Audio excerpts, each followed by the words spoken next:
ውድ ተመልካቾች ሰላም ጤና ይስጥልን። ይህ ኢሳት ዲጂታል ነው። የሰዓቱን ዜና ይዘን ቀርበናል። ከዜናው ጋር ደረጀ ይልማ ነኝ።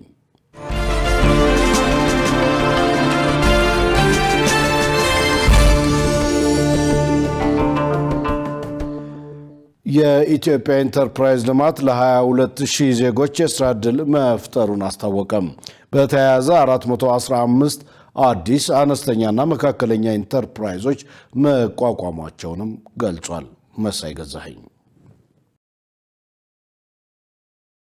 የኢትዮጵያ ኢንተርፕራይዝ ልማት የሥራ ፈጠራን በሚመለከት ተቋቁመው የሚሰሩትን አነስተኛና መካከለኛ ኢንተርፕራይዞች እንዲሁም እንደ አዲስ የሚቋቋሙ ማህበራትን በቅርበት ይከታተላል። ተቋሙ በበጀት ዓመቱ የመጀመሪያው ሩብ ዓመት አዲስ ኢንተርፕራይዞችን ለማቋቋም ደረጃ የማሳደግና ሌሎች እቅዶችን የማስፈጸም ተግባር በዋነኝነት እየሰራ እንደሆነ ገልጿል። ለዚህም ከ400 በላይ አዳዲስ ኢንተርፕራይዞች ማቋቋም እንደተቻለ በተቋሙ የህዝብ ግንኙነትና ኮሚኒኬሽን ስራ አስፈጻሚ ሮቤል አህመድ ለኢሳት ተናግረዋል። የመጀመሪያው ትልቁ ስራ የኢንተርፕራይዞችን እድገት ማሻሻል ነው። ከዚህ አንፃር አዳዲስ ማኑፋክቸሪንግ ኢንተርፕራይዞች ሊቋቋሙ ትኩረት ሰጥቶ ሲሰራ ነው የቆየው። ሁሉም ክልሎችና ከተማ አስተዳደሮች ወደ 415 የሚሆኑ አዳዲስ አነስተኛና መካከለኛ ኢንተርፕራይዞች ተቋቁመዋል። በዚህ ሩብ ዓመት ከእቅድ አንፃር ወደ 67% አካባቢ ነው የሚሆነው።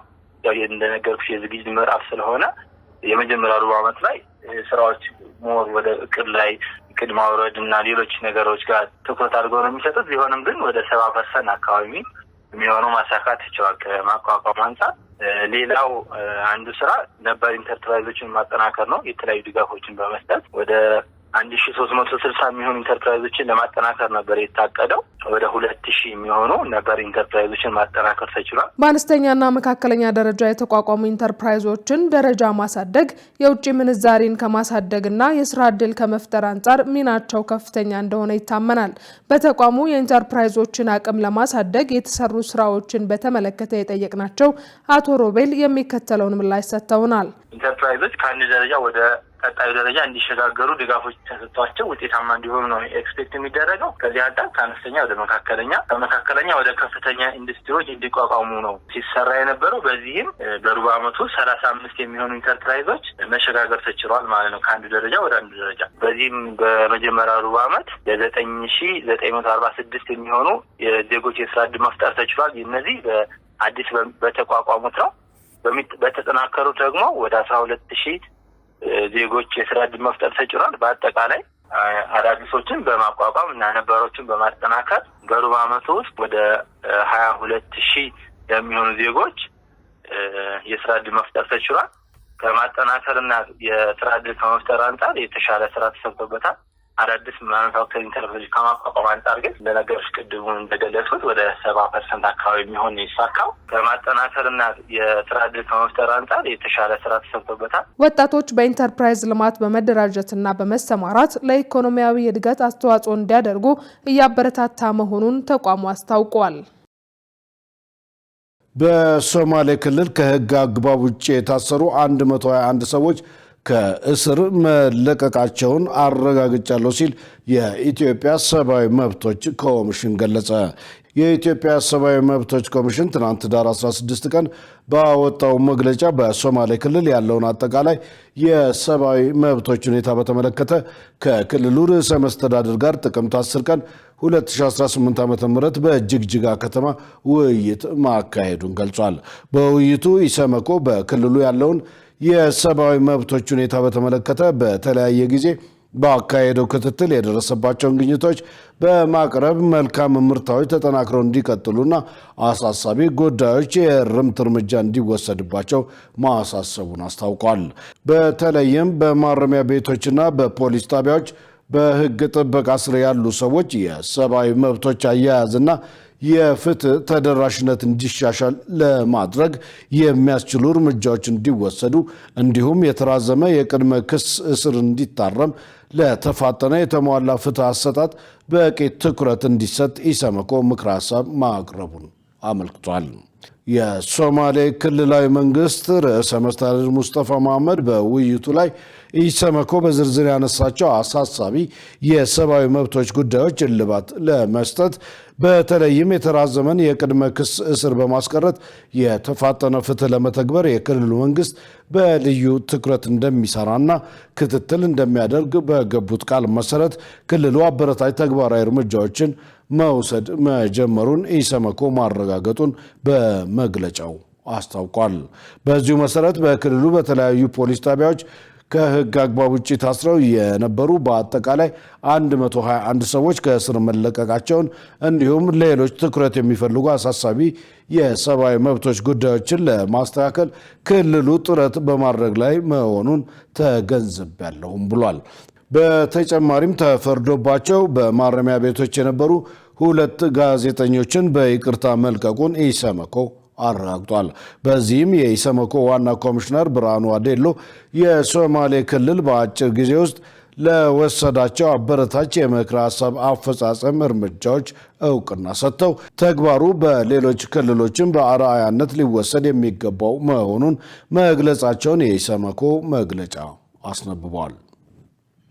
ሐሰተኛ የውጭ ሀገር ገንዘብ ይዘው ሲንቀሳቀሱ የነበሩ 4 ተጠርጣሪዎች በቁጥጥር ስር ማዋሉን የአዲስ አበባ ፖሊስ ጠቅላይ መምሪያ ገለጸ። ተጠርጣሪዎቹ የወንጀል ድርጊቱን የፈጸሙት ጥቅምት 30 ቀን 2018 ዓመተ ምህረት በንፋስ ስልክ ላፍቶ ክፍለ ከተማ ወረዳ 6 ቦታው ልዩ ሆቴል አካባቢ መሆኑን አስታውቋል።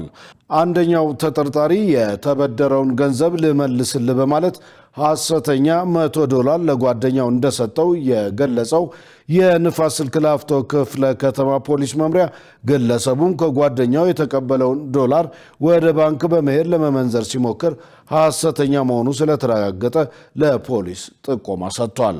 ፖሊስም ጥቆማውን መነሻ በማድረግ በወንጀሉ አንደኛውን ተጠርጣሪ ከነ አባሪው በመያዝ በተደረገ የአካል ፍተሻ 1000 ሐሰተኛ ዩሮ እንደተገኘበት የፖሊስ ጠቅላይ መምሪያ አስታውቋል።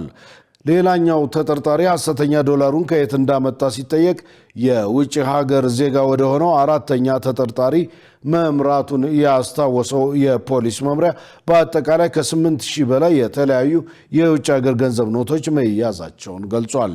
ህብረተሰቡ ሐሰተኛ የውጭ ሀገርም ሆነ የሀገር ውስጥ የገንዘብ ኖቶችን ስርጭት ለመከላከል ከሚመለከታቸው የጸጥታ አካላት ጋር በጋራ መስራት ይጠበቅበታል ሲል የአዲስ አበባ ፖሊስ ጠቅላይ መምሪያ አሳስቧል።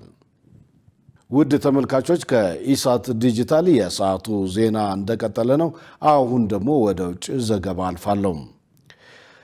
የዳርፉር ግዛት አስተዳዳሪ በሱዳን መንግስት ተዘጋጅቶ ለተባበሩት መንግስታት የቀረበውን የሰላም እቅድ ውድቅ አደረጉ። በሌላ በኩል አስተዳዳሪው የተባበሩት አረብ ኤሚሬቶች የሱዳንን የእርስ በርስ ጦርነት እያባባሰች ነው ሲሉ ወቅሰዋል። ሸሪፍ ኢማም በሱዳን የዳርፉር ግዛት አስተዳዳሪ ሚኒ ኦርኮሚናዋይ በሱዳን መንግስት ተዘጋጅቶ ለተባበሩት መንግስታት ድርጅት የቀረበውን የሰላም እቅድ ፍኖተ ካርታ ውድቅ አድርገውታል። እቅዱ ሱዳንን የሚከፋፍል ነው በማለት አክለውም በቀጥታ የተባበሩት አረብ ኤሚሬትስን ወቅሰዋል።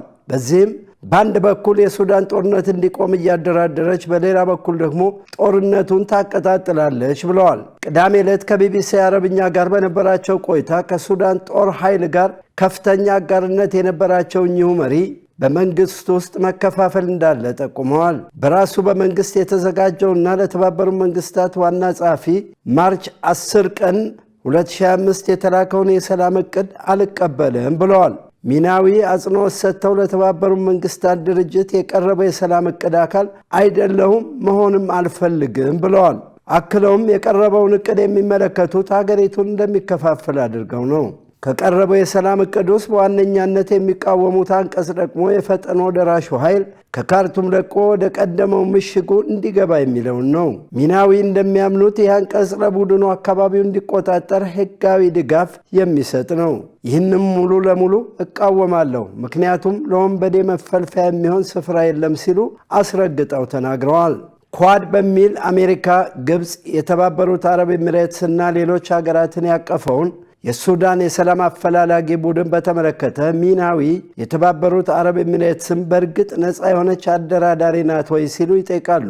እንዴት የተባበሩት አረብ ኤሚሬትስ የሰላም አፈላላጊ ቡድን አባል በተመሳሳይ ደግሞ የግጭቱ ዋነኛ ተዋናይና በጦርነቱ የበላይ መሆን ይቻላል ሲሉም ያክላሉ።